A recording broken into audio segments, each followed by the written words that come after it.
If you work full-time, earn a decent living, and still can't save anything, it's not about your salary. It's about 5 habits that quietly eat your money every month. In 20 minutes, you'll know which of them you've fallen into. You open your banking app at the end of the month and see the same picture every time. Your paycheck came in, and 3 weeks later, there's almost nothing left. You didn't buy anything crazy. You didn't fly off on a private jet vacation. Didn't replace your entire wardrobe. You just lived a normal life. And that's exactly where the main trap lies. The system is built so money leaks out in small portions that seem insignificant on their own, but together turn into hundreds, sometimes thousands of dollars every month. A beginner investor often focuses on a different question: where to invest, which stock to buy, how to pick a broker.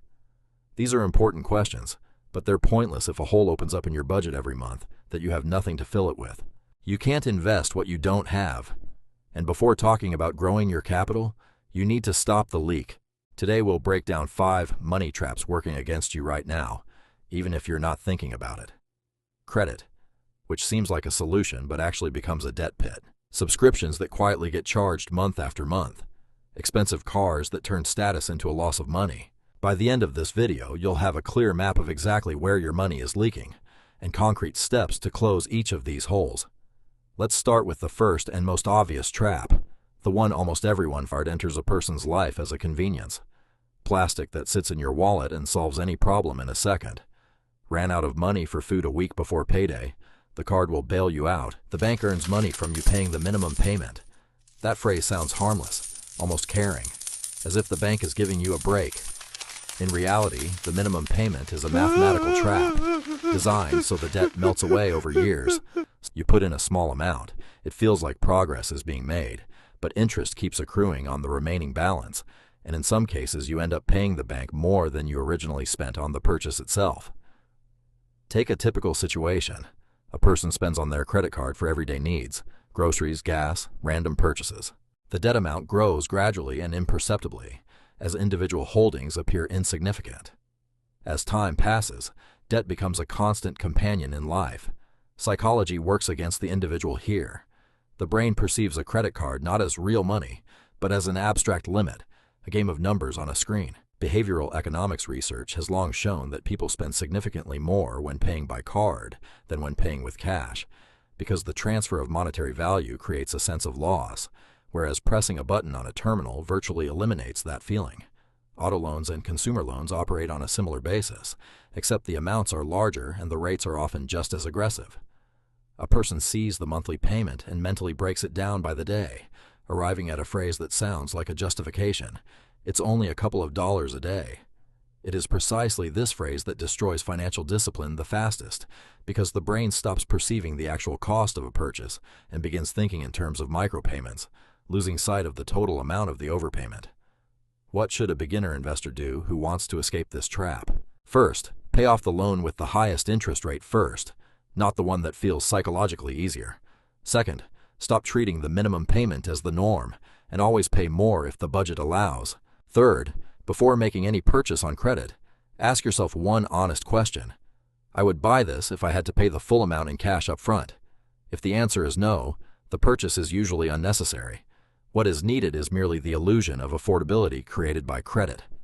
Loans are not an evil in themselves. The instrument is neutral. The problem arises when the tool is used to fund a lifestyle that a person cannot afford on their actual income. And this brings us to the next trap, which operates even more quietly and imperceptibly than a credit card. Open your banking app settings right now and check the list of recurring charges. You'll likely be surprised. A movie streaming service, another one for music, a workout app you haven't used since winter, cloud storage, a new subscription you signed up for just to read one article and forgot to cancel, and a paid meditation app subscription where the free trial ended ages ago and quietly rolled over into a paid plan. Individually, each subscription costs a few dollars. Together, they add up to a distinct expense, comparable to a gym membership or a few visits to a restaurant. Financial experts call this phenomenon subscription blindness. The human brain readily registers large, one-off expenses, such as buying appliances or paying for a vacation, but barely notices small, recurring charges, because they occur automatically, without any conscious effort at the moment of payment. You enter your card details once, and the system runs on its own after that. Companies that build their business around subscriptions are well aware of this psychological quirk and deliberately make the cancellation process complex, multi-step, and buried deep within the settings, whereas signing up takes just a single click. There is another layer to this trap, one that is less obvious. Subscriptions sell not a product, but access to an opportunity. A person pays for the gym not because they go there regularly, but because they want to be the kind of person who can go there at any moment. They pay for the language course not because they study it every day, but because the subscription creates an illusion of progress and self-discipline without requiring any real effort. This is a purchase of potential rather than a result, and that is precisely why subscriptions accumulate so easily. Giving one up feels like abandoning the version of yourself you aspire to become. It is important for a novice investor to understand some simple math. If a person has 10 subscriptions costing $15 each, the total represents a significant portion of their monthly budget, money that could be working in the stock market, but instead drains away into services that are, at best, only half utilized. If you view this money not as a one-time expense, but as a missed opportunity to invest it and let it grow over the years, the picture becomes far more alarming. The practical solution is simple, but requires discipline. Conduct a full audit of all subscriptions once a quarter, listing each one along with the exact charge amount. Ask one question about each item. Have I actively used this in the past month, as opposed to just potentially? If the answer is no, cancel immediately rather than putting it off, because procrastination is the very trap itself. It is also worth consolidating functions wherever possible, using a single service with broader capabilities instead of 3 separate ones for similar tasks. Subscriptions seem like a trifle compared to a large loan, and that is precisely why they are particularly dangerous. A large debt causes alarm and compels action, whereas small, regular deductions lull one into a false sense of security, working against the individual month after month, year after year. But there is an even bigger trap that masquerades as achievement and status, and that is what we will discuss next. A new car drives out of the dealership, and at that very moment, loses a significant portion of its value. This is neither an exaggeration nor a marketing scare tactic. It is an officially documented fact of the automotive industry. A car is one of the few major assets guaranteed to depreciate from the moment of purchase, and it loses value fastest during the first few years of ownership. At the same time, millions of people continue to view a new car as a mark of success, a well-deserved reward for hard work, and a symbol that life has finally taken a turn for the better. The problem isn't the car itself. The problem lies in how a person finances it and how they perceive the purchase. An auto loan for a high-end model is spread over many years, and throughout this period, the borrower pays not only the principal, but also interest and insurance, the cost of which is significantly higher for new, expensive models than for modest, reliable ones. Add to this the cost of maintenance, which for premium brands often requires genuine parts and specialized services at inflated prices, and the picture is bleak. The car that was supposed to be a symbol of success actually becomes one of the biggest budget expenses, hindering any attempts to accumulate capital or start investing. A powerful psychological mechanism known as status consumption is at work here. A person buys not a vehicle, but a signal to those around them. Look, I made it. I can afford this. The trouble is that this signal is often directed at people who actually couldn't care less, and sometimes even at strangers on the road whom the person will never see again. The irony is that many truly wealthy people, those who have built up a substantial investment portfolio, actually drive modest, reliable, and inexpensive cars because they understand a simple truth. An asset should generate money, or at least not drain it too quickly, rather than creating an illusion of wealth through monthly payments. A novice investor should view a car solely through the lens of utility rather than status. A car is needed to get from point A to point B safely and reliably. Anything beyond that, an embellished logo, a larger engine, a prestigious brand, is money spent on emotion rather than transportation. A practical tip for those who have already fallen into this trap: consider selling your expensive car and switching to a more modest model without a loan, then directing the difference in monthly payments toward building an investment portfolio. Even a modest sum freed up in this way and invested regularly over many years can grow into substantial capital thanks to compound interest. For those who haven't yet bought an expensive car, the rule is simple. Never let your monthly car payment exceed a small fraction of your monthly income, and always compare the total cost of ownership, not just the purchase price. A car is a means of transportation, not a measure of human worth. The sooner this is understood, the more money remains available for genuine wealth accumulation. But there is a trap that works even faster and requires even less thought, and it lies in wait for a person at literally every corner. You go to an online store for one specific item, but leave with a full cart of products you didn't even know existed 5 minutes ago. This is a situation familiar to almost everyone. It is neither a coincidence nor a character flaw. It is the result of an entire industry built around a single goal: to make a person decide to buy something before rational thinking kicks in. Major retailers and online platforms spend enormous budgets on studying consumer behavior. The placement of goods in the store is not accidental. The most popular products are located at the far end of the sales floor, so that shoppers walk past the maximum number of shelves. The checkout area is stocked with small, inexpensive items: chocolate bars, batteries, magazines, because the brain is most vulnerable to making impulse decisions while waiting in line. The same logic applies online, albeit through different tools: time-limited discounts, countdowns to the end of a promotion, alerts indicating that an item is nearly out of stock, and recommendation algorithms that display the very products you find hardest to resist. The key mechanism behind impulsive buying is the disconnect between emotion and reason. The decision to buy is made by the emotional center of the brain in a fraction of a second, long before rational needs and cost come into play. That is precisely why, after an impulse purchase, a feeling often arises, known as buyer's remorse, a brief pang of guilt or bewilderment as to why the item was bought in the first place.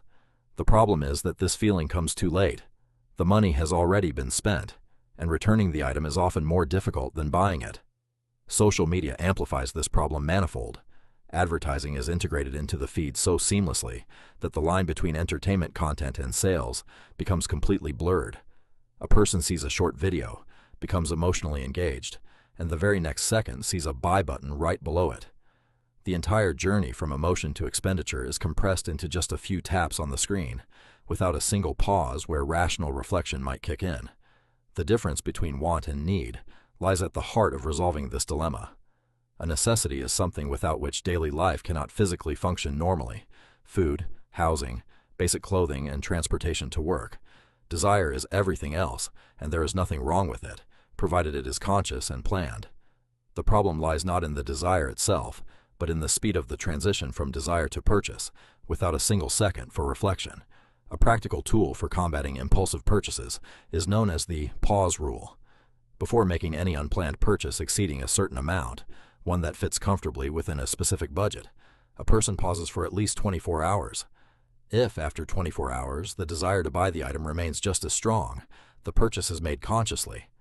If the desire weakens or disappears completely, which happens in most cases, the money remains untouched. Another effective tactic is removing saved card details from retail apps. This introduces an extra step between the impulse to buy and the actual payment, and any additional step reduces the likelihood of a spontaneous decision. It is important for a novice investor to realize that every impulsive purchase is not merely a sum of money spent, but a missed opportunity to invest those funds and let them work for you over the years. Small expenses that seem insignificant individually add up, when repeated regularly, to a substantial amount of lost capital growth. But the most dangerous of the 5 traps lies ahead, and it is distinguished by the fact that it masquerades as the natural, well-earned result of financial success. Imagine a situation. A person gets a promotion at work, and their salary increases significantly. The first thought is natural and understandable.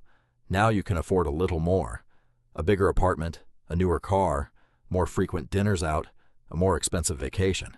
A year goes by, income rises again, and once more a way is found to spend that extra money on upgrading one's lifestyle. A few more years go by. Your salary has increased manifold compared to the start of your career, yet the amount of spare cash in your account has barely grown. This is lifestyle inflation, the most insidious of all financial traps, because it doesn't feel like a problem. It feels like a well-deserved reward. The mechanism at play here is more subtle than with loans or impulse purchases. The person is doing nothing obviously wrong. Every individual expense appears justified and reasonable given their current income. The problem lies in the cumulative effect. Expenses rise in proportion to income, sometimes even faster, and as a result, the gap between earnings and spending, the very amount that could be invested, remains stagnant or even shrinks, despite career advancement. Psychologists explain this phenomenon through the mechanism of adaptation to the standard of living. People quickly get used to a new level of comfort and perceive it as the norm rather than an achievement. What seemed like a luxury a year ago feels like a basic necessity today, something without which life seems incomplete.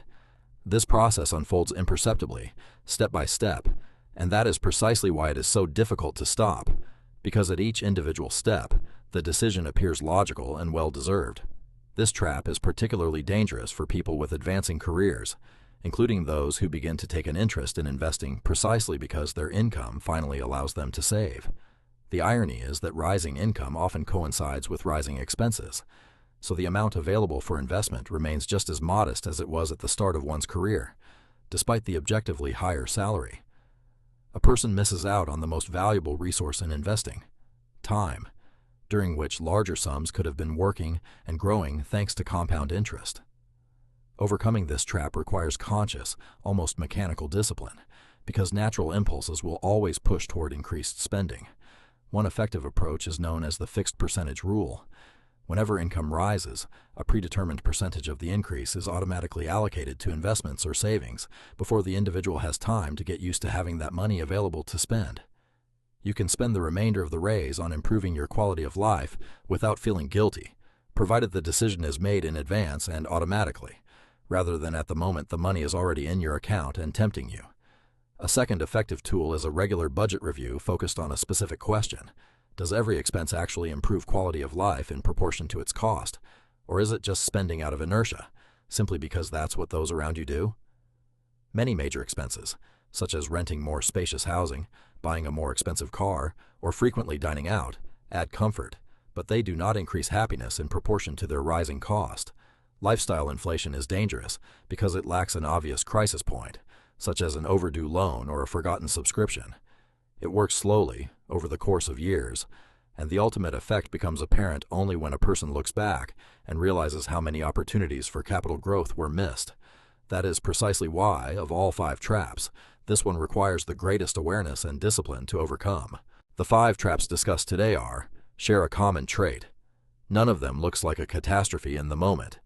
Minimum card payment, forgotten subscription, a beautiful car on credit, spontaneous purchase on the internet, a slightly more comfortable life after the salary increase. Individually, each of these decisions seems small, reasonable, even deserved. But together they create an invisible leak, which prevents a person from moving beyond simply earning money to actually multiplying it. The good news is that all 5 traps are solved by the same principle: mindfulness at the moment of making a decision. Pause before purchase, honest audit of subscriptions, a sober look at the real cost of car ownership, automatic allocation of a portion of each salary increase to investments, instead of allowing expenses to rise unchecked along with income. None of these steps requires abruptly giving up comfort or making dramatic changes in your life. All that is required is attention to that, where the money goes, instead of letting it happen on autopilot. If you recognize yourself in at least one of these 5 traps, this is not a cause for alarm. This is a reason to take action. Start small. Choose that trap right now, which seemed closest to your life, and take one concrete step within the next 24 hours. Cancel one unnecessary subscription. Calculate the actual interest rate on your credit card. Set up an automatic transfer of a small amount to your investment account. A small action today shapes a financial trajectory for years to come. If this video gave you some useful insight into your own habits, hit the like button. It helps the channel grow and create more content like this. Subscribe if you want to understand personal finance and investing in more depth without fluff or complex jargon. And write in the comments which of the 5 traps you specifically fell into. This could help someone else discover themselves and start changing today.